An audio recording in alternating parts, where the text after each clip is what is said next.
no hate to this guy's comment. I just want to respond to it because it's just a good jumping off point for me. I gave it some thought, and this is going to be a long ramble.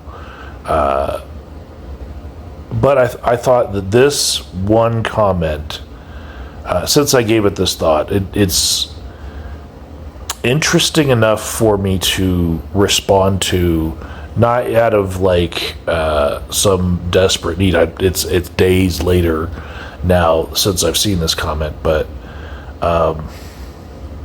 yeah, I have some thoughts, and they're interesting enough to me to make a response, and that is when I decide to hit the record button nowadays. It's not because I'm riding the coattails of somebody to try to get YouTube famous or TikTok famous or any sort of platform famous. I am done with that. I was bitten by the bug where you would roll the dice and create content daily for months on end to try to see if you can become famous enough online that you don't have to work for a living. I will readily admit that somewhere between 2010 and 2012-ish, I was on another platform, not TikTok, and I was making content daily, sometimes 3-4 times a day on different channels, on different platforms, and re-uploading content to different places, and trying very hard to make the best of a situation where I didn't have to work for a while. So I thought, well, maybe I could just invest in an online presence. And yeah, I think that during that time, like 2010 to 2012, if I was responding to somebody who had more of an internet following than me or was more famous than me, then maybe this coattails thing would have applied, because I actually was actively trying to grow my presence online. What I found in my experience is that many times when I reply to a certain person that is infamous or hated online, and I get a lot of subscribers from that, or followers, or whatever it is on this platform, right? They're only there for drama, and I'm not somebody who can churn out drama day after day after day. And so they eventually fall off and decide to be bored with me, because the things that interest me nowadays don't interest them. And I do not post with enough frequency in order to capitalize on any drama anyway. I'm basically making not even a video a week at this point. And so it's interesting, because post that time in my life where I thought that maybe I could make something of this, I now have gotten to the point where I don't post a video unless it's interesting to me, or I have something to say that I don't think other people are bringing up, and I think I can add to the conversation something that's important, some context that's really important. And the video that this charge of coattails, you're riding someone's coattails, that's the only reason you made the video. The video that this was made on was my video on the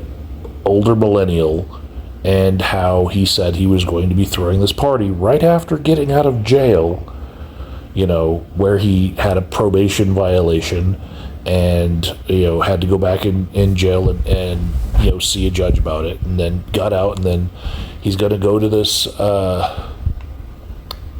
college event run by Turning Point USA, and then he's going to rent a home on a lake, and it's going to be fully stocked. And I had something to say about that. Now, why did I think that I had a unique perspective on that. Well, first off, I'm a therapist. A therapist who has years of experience with justice-mandated clients, and I have an understanding of the mental process of people who are on probation or parole and decide to do things that are against the terms of their mandated sentence. And so, yeah, there's that. And then there's the years of experience that I have specifically with DUI therapy.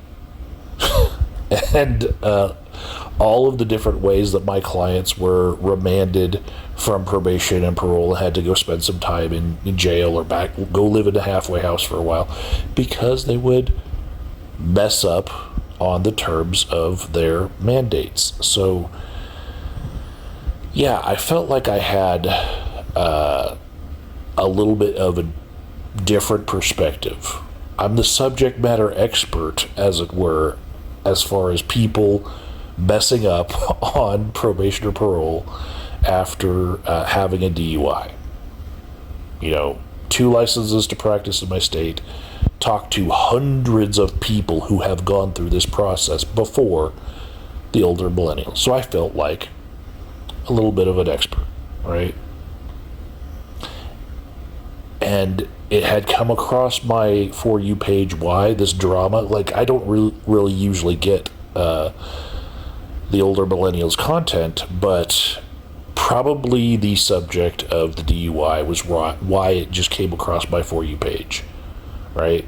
So that's the point where I decided to interject my opinion on something very specific that he said in a video. I don't feel like following the guy or stalking him to ride more of his coattails. I just had something to say about that one little part of his video.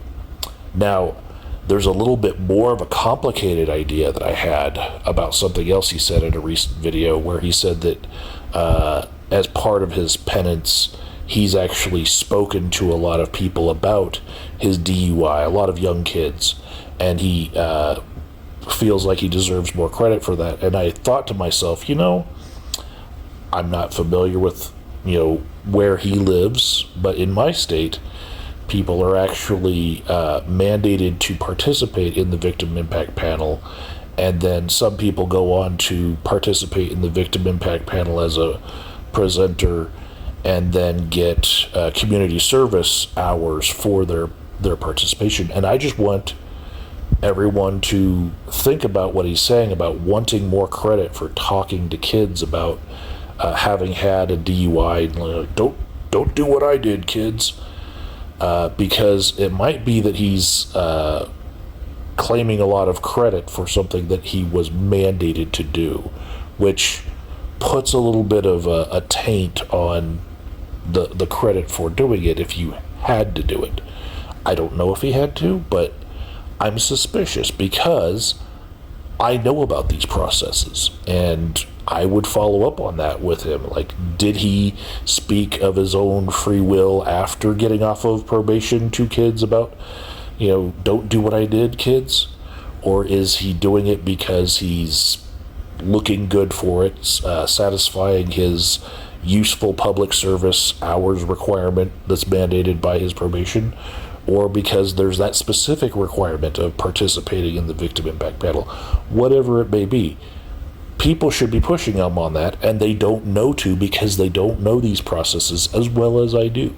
So that's why I decided to chime in with my opinion, because that one thing that he said fully stalked, and he wanted to relax with people and get to know each other, right? If you're going to get to know each other like he said he was, then why would you have one person drunk and the other person not? When he said each other, I'm pretty sure that was an admission that he planned to drink with them. Okay? I'm just a therapist, used to getting lied to by a lot of justice-mandated clients, so I chimed in. Coattails? No, I'm beyond that at this point in my life. Sorry.